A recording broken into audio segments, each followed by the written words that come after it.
Assalamualaikum warahmatullahi wabarakatuh. Dari Jalan Pangeran Ponegoro nomor 1 A Wonosobo 98 FM Radio Purnama Sidi mencerahkan, inspiratif.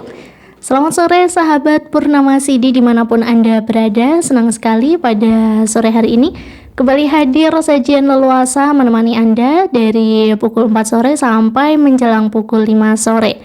Dan spesialnya pada kesempatan kali ini di sajian leluasa dia sudah bersama dengan narasumber kita, bersama dengan Ustadz Ma'sun SHIME. Assalamualaikum Ustadz. Waalaikumsalam warahmatullahi wabarakatuh Mbak Dia. Oke, kembali bersama Ustadz Ma'sun atau yang biasa kita sapa dengan Cak Sun.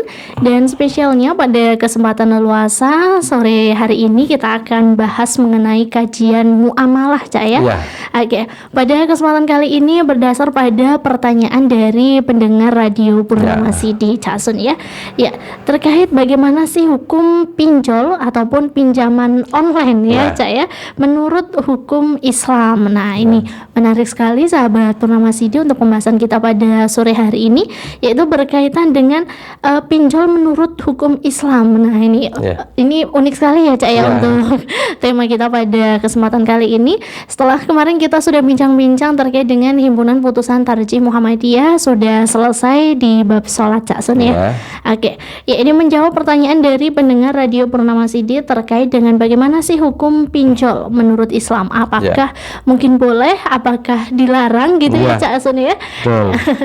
Ya, pada kesempatan kali ini insya Allah kita akan bincang-bincang lengkap sekali ya, dan terkait dengan kajian muamalah terkait dengan pinjol. Nah, untuk itu kepada Cak Sun nih, dia awali dengan satu pertanyaan ya, Cak ya.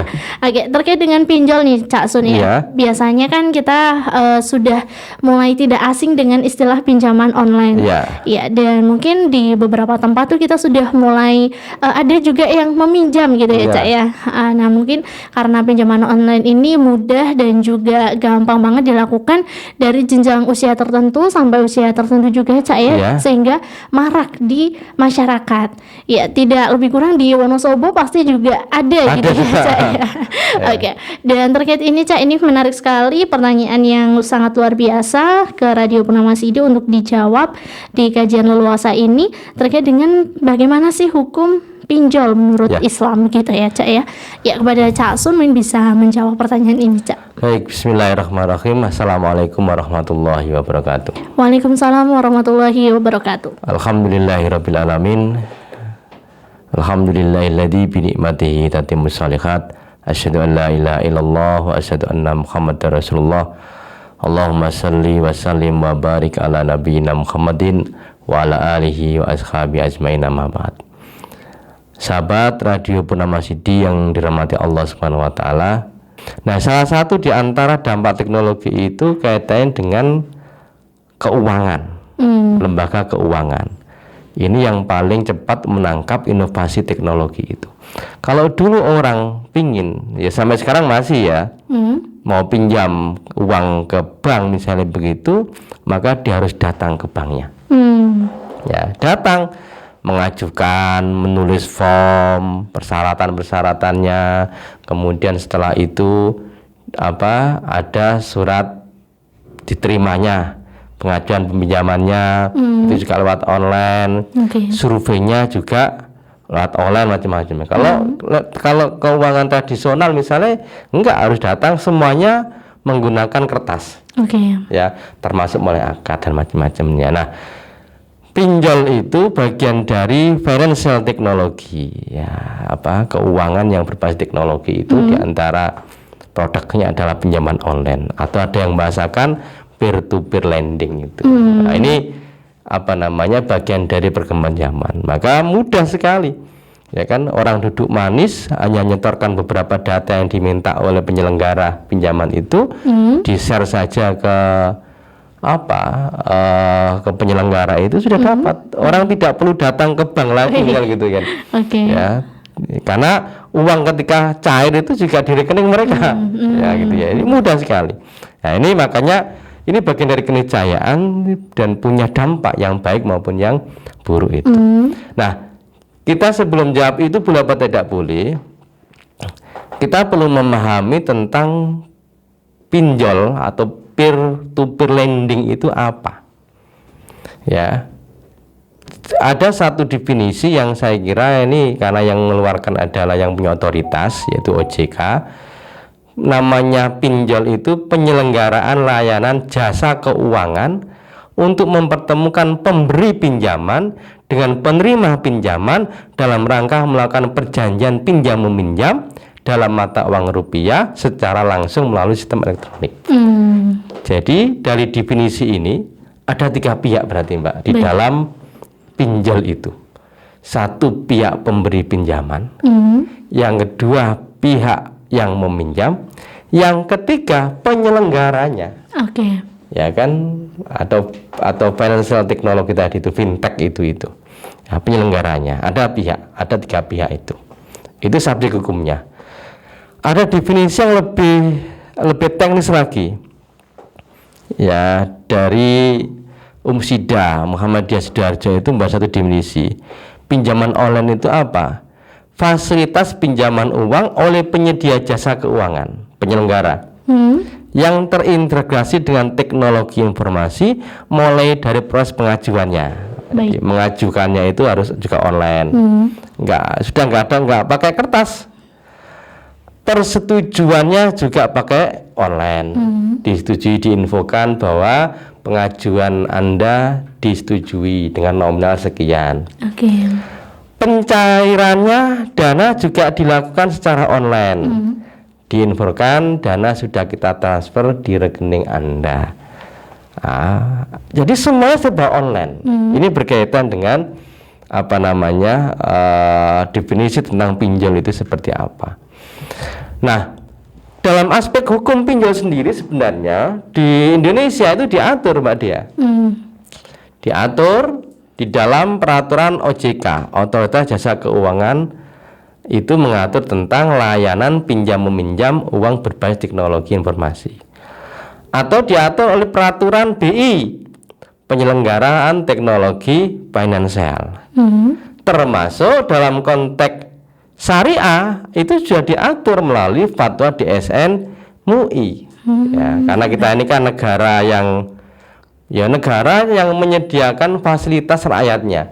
Yang pengen syariah ya ono, sing ora ya ono, kira-kira gitu. Nah, fatwa DSN itu mewakili yang pengen pembiayaan yang berbasis teknologi itu dengan pola syariah itu.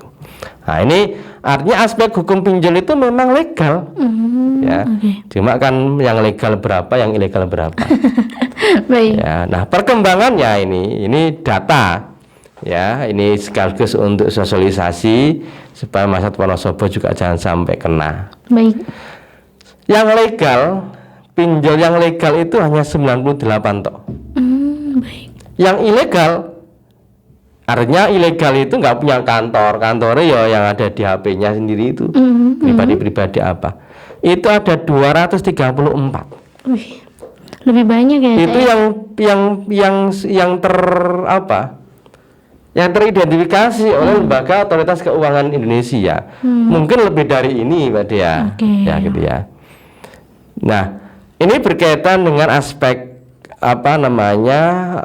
legal dan ilegal penyelenggara pinjol itu. Ya. Kemudian di antara dampak dari pinjol ini berkaitan dengan data. Kita sebelum masuk ke aspek hukumnya. Justru pinjol ini yang sasarannya yang paling banyak terjebak dengan pinjol itu adalah anak muda Mbak Dia. Ya, di bawah 19 tahun, ini di bawah 19 tahun ya, berarti kelas berapa ya Mbak Dia? SMA ya, Cak ya? SMA ya. Itu jumlah penerima pinjolnya itu bulan April kemarin ya, maaf ini 2020, data 2023. Ya, bulan April 2023 itu ada 65.000. Dengan total pinjaman 164 sekian miliar. Banyak juga ya, kan? Karena jumlah orangnya 65.000. Ya. Terus naik itu mulai dari April, Mei, Juni, bahkan Juni 2023 itu. Ini yang orang-orang yang di bawah 19 tahun berarti ya. Itu ada 72.000. Kalau usia 19 tahun sampai 34 tahun, ini berarti harus lulus ya. Baik. Sudah 19 sudah lulus, Cak. Udah lulus SMA ya. Ya. Itu jumlahnya lebih ngeri lagi. Berapa? 10.527.000. Total uang yang dipinjamkan 26 triliun. Wih. Itu data 23 loh, udah 3. Ya sekarang lebih dari itu. Ya, dan terus meningkat. Juni itu sampai 10.914.970 orang. Ya. Totalnya 26 triliun sekian. Ini usia 19 tahun sampai 34 tahun yang terjebak dengan namanya pinjol. Anak muda rentan terhadap resiko pinjol itu. Oke. 35 sampai 54 berarti mahasiswa ya. Oh, sudah selesai ya? Sudah selesai. Sudah biasanya. selesai lah umur-umur gitu. Itu ada sekitar 6 jutaan. Baik. Ya. Hanya 6 jutaan lah, yang dari mulai bulan April, Mei, Juni itu 6 jutaan. Totalnya 17 triliun. Kalau di atas 54 tahun berarti wis urung pensiun ya. Iya. Mau pensiun. Ya kan? Itu hanya 648.000 saja. Oke. Ya, hanya 1,8 triliun sekian lah. Ya, artinya apa? Bahwa yang paling banyak menyerap gitu.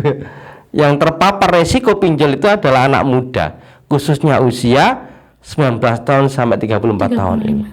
Ya, menjadi kelompok yang paling banyak menerima pinjaman online. Ya, nah, ini ada 3 hal yang saya kira kenapa kemudian sasarannya anak muda ini paling banyak. Satu, kalau orang yang sukanya game online. Game online itu kan ada top up-nya gitu ya. Kalau mau mainnya lebih seru lagi, meningkat terus, ada top up-nya lagi. Ketika orang itu sudah asik, sementara kuota apanya saya nggak tahu ya, deposit apanya kurang, sudah nggak habis lagi, sudah habis lagi. Kira-kira yang paling mudah untuk dipinjami siapa? Pinjaman online. Pinjaman online itu. Oke. Ya kan? Itu kalau orang yang suka game online. Atau orang yang suka judi online. Ketika uang cashnya sudah habis, uang depositnya juga sudah habis, yang paling mudah untuk mendapatkan tambahan untuk judi adalah pinjol. Nah, ini lingkaran yang memang bisa terjadi kenapa kemudian orang terjerat pinjaman online itu. Nah, data lagi ya, ini kita sebelum membahas aspek hukumnya, daerah yang paling banyak ya, yang terpapar pinjaman online itu yang paling tinggi adalah Jawa Barat. Jawa Barat, DKI, Jawa Timur, Banten, Jawa Tengah nomor 5. Sebanyak 1.147.000. Ya, Jawa Tengah itu ya mungkin di antara orang Wonosobo. Ada orang Wonosobo. Ini berkaitan dengan data ya. Kemudian ada Sumatera Selatan, Yogyakarta, Lampung, Sulawesi ya. Jadi yang paling besar adalah Jawa Barat. Ya. Kemudian profesi. Ya. Profesi yang paling banyak terkena pinjol itu siapa? Ini dari OJK. OJK mengatakan guru yang jadi korban pinjol ilegal terbanyak. Ilegal yang paling banyak kan yang paling mudah, cuma juga yang paling berbahaya. Ya sama berbahayanya lah. Yang legal maupun yang ilegal itu sama. Ya, dari sisi operasionalnya, nek nagih ya kabeh disebar.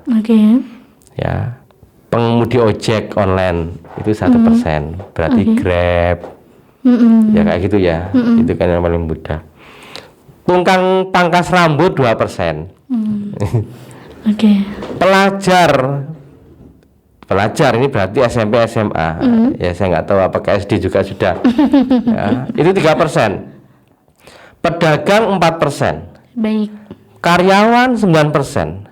Ibu rumah tangga 18%. Korban PHK 20%. Yang paling banyak guru 42%.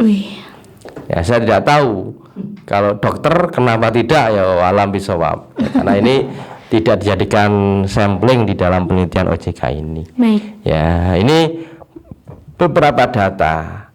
dampaknya kalau kita baca berita tentang bagaimana kasus bunuh diri dan perceraian karena pinjol, wah itu bisa kita searching, itu hampir semua media itu menyiarkan hal itu. Misalnya saya baca beberapa yang sudah saya ambil, misalnya pria Parubaya di Sleman diduga bunuh diri karena terjerat pinjol. Ya, pegawai rumah sakit tulis wasiat lalu bunuh diri diduga akibat pinjol online. Ini Kompas. Terjerat pinjaman online seorang perempuan bunuh diri. Ada lagi berita terjerat pinjol 1.000 wanita di Bojonegoro memilih menjanda. Misalnya gitu. Ya kan, jadi ada misalnya 2.600 janda baru di Kerawang cerai gara-gara pinjol hingga judi online. Nah, operasionalnya itu yang melakukan itu bisa suami, bisa istri, Mbak Dia. Ya, misalnya suaminya tidak, tapi istrinya, ya itu juga kena, ya kan? Atau suaminya juga main judi online, istrinya pinjol. Tutup, ya, tumbuh ketemu tutup itu kan itu ya. Jadi, nah ada banyak faktor kenapa kemudian orang itu terjerat dengan pinjol itu. Bisa jadi satu ya karena ada kebutuhan, ya kan? Ada kebutuhan yang mendesak, yang kemudian tidak bisa tercover dengan sesuatu yang ada gitu ya. Maka kemudian yang paling mudah pinjol. Orang agunan kan? Ya kan? Kalau ke bank mesti diminta agunan. Ya, pinjol nggak diminta. Atau yang kedua karena gaya hidup. Ya kan, gaya hidup ini juga berbahaya. Jadi saya membahasakan besar pasak daripada tiang itu ya. Pendapatannya nggak seberapa, tapi keinginannya macam-macam.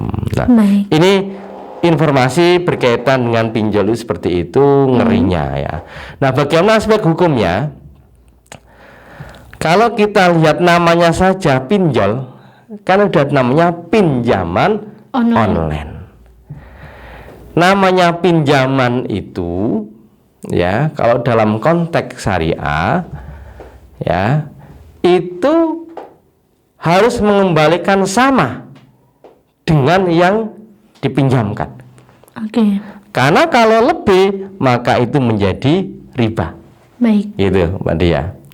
Nah, di dalam syariah itu pinjol itu sendiri sama dengan qad, akad itu ya. Pinjaman online itu sama dengan qad. Ya. Jadi qad itu apa? Qad itu harta yang diberikan kepada al-muqrid, orang yang meminjamkan, lil muqtarid, kepada orang yang pinjam, liyarudda mislau ilahi, supaya dikembalikan sama dengan jumlah peminjamnya. Jadi nilai 500 balik ya 500. Sehingga ketika ada tambahan, itulah maksudnya riba. Ya, nah hukum qad itu secara hukum boleh, ya kan? Akad-akad tabaruk kan itu namanya, akad yang hanya mengharapkan ridha Allah Subhanahu wa taala. Nah, selama tidak ada tambahan yang dipersyaratkan. Ketika ada tambahan, maka itu menjadi haram hukumnya. Nah, apakah ada pinjol nggak ada tambahannya? Nggak ada kayaknya. Bahkan lebih besar, bisa sebulan sampai 4%. Nek misalnya nggak bisa membayar, dendanya sampai 15% per hari. Ya, jadi nilai 500.000 itu sudah jadi 10 juta gara-gara misalnya begitu kan. Jadi jelas ada tambahannya. Maka hukum pinjol itu ini menurut Komisi Fatwa MUI. Tahun 2021 itu MUI memutuskan hukum pinjol. Apa? Layanan pinjaman baik offline maupun online yang mengandung riba hukumnya haram meskipun dilakukan dengan dasar kerelaan. Ya. Jadi pinjaman apakah offline maupun online, kalau namanya pinjam, qad itu tadi teorinya dikembalikan sesuai dengan nominal uang yang diterima itu. Tidak boleh berkurang, tidak boleh bertambah. Ya. Karena begitu ada tambahan dipersyaratkan, maka itu menjadi riba. Kullu qardin jar manfaatan bahwa riba. Setiap utang piutang yang mendatangkan manfaat bagi yang berpiutang itu adalah riba. Misalnya begini, saya ini ya memberikan pinjaman kepada Mbak Dea, ya sebesar 5 juta, jangka waktunya sampai 5 bulan. Lalu saya mensyaratkan Mbak Dea nanti nek ngembalikan tambahi ya per bulannya sekian persen, atau tambahi ya setiap bulan nek ngembalikan ditambahi misalnya 20.000 rupiah. Itu riba. Yang kedua, saya nggak mensyaratkan. Mbak Dea sebagai yang pinjam uang saya, dia menyampaikan, Cak, nanti nek ngembalikan tak tambahi sekian. Itu juga riba. Atau saya nggak menyebutkan nominalnya, Mbak Dea juga nggak menyebut nominalnya. Saya mengatakan, Mbak Dea, engkau nek balik ke duit saya kayak biasa nih. Nah, biasanya itu kan ono tambahan nih. Nah, itu juga termasuk riba. Maka sekalipun tambahan itu disepakati, ya, jika menggunakan akad pinjaman atau qard offline maupun online, maka oleh MUI dihukumi haram hukumnya karena itu termasuk riba. Jadi hukum riba itu ijma, ya, bukan hanya agama Islam saja mengatakan riba itu sesuatu yang haram. Syekh Sabiq itu dalam fikih sunnah mengatakan muharramun fi jam'il adyanis samawiyah. Riba itu haram seluruh agama langit. Islam, Yahudi, Nasrani kan termasuk agama samawiyah ya. Iya. Ya, wa mahdurun fil Yahudi wal Masikhiyah wal Islam. Termasuk juga diharamkan baik Yahudi, Nasrani maupun Islam. Jadi riba itu sudah mutlak itu, ya, tentang haramannya. Walaupun dengan dalih, tapi aku ridho sama ridho kok. Nah, misalnya gitu kan, tetap tidak bisa mengubah hukum yang haram itu menjadi halal. Nah, pertanyaan selanjutnya begini, bolehkah orang yang berhutang itu memberikan tambahan lebih? Misalnya tadi kan kita berhutang ya Mbak Dea ya. Mbak Dea, saya nggak mensyaratkan, Mbak Dea juga nggak mensyaratkan. Tapi begitu jangka waktunya sudah selesai, Mbak Dea mengembalikan 5 juta ke saya sembari nambahi misalnya dengan roti atau apa. Ini Cak sebagai ucapan terima kasih. Maka kata Nabi, sebaik-baik orang yang berhutang itu ketika mengembalikan lebih sebagai ucapan terima kasih. Jadi kira-kira begitu Mbak Dea. Jadi apa kesimpulan kita? Pinjol itu bisa boleh bisa haram. Boleh ketika tidak ada tambahan yang dipersyaratkan. Ya, tapi prakteknya hampir tidak kita jumpai. Semua pinjol baik yang legal maupun ilegal semua mensyaratkan bunga setiap bulannya. Bahkan denda yang tinggi ketika tidak bisa membayar per hari loh. Ya, 15%. Ya kan? Tinggi sekali. Yang kedua, haram secara mutlak jika memang sejak dari awal dipersyaratkan adanya tambahan. Nah, makanya karena qard itu termasuk akad tabarruk namanya Mbak, akad yang hanya mengharapkan ridha Allah, maka ketika kita membantu orang melapangkan saudara kita atas kesulitannya itu dengan cara meminjami, maka Allah menjanjikan melapangkan kesulitan kita pada hari kiamat nanti. Siapa yang menolong hambanya, wallahu fi aunil abdi madama al abdu fi auni akhihi, Allah akan menolong hambanya selagi hamba itu mau menolong saudaranya. Jadi qard itu akadnya ta'awun, tolong menolong, sehingga tidak boleh ada tambahan sedikit pun dari nominal uang yang diberikan. Nah, kira-kira gitu Mbak Dea berkaitan dengan persoalan hukum pinjol. Ya, mudah-mudahan kita semua ini bisa terhindar itu.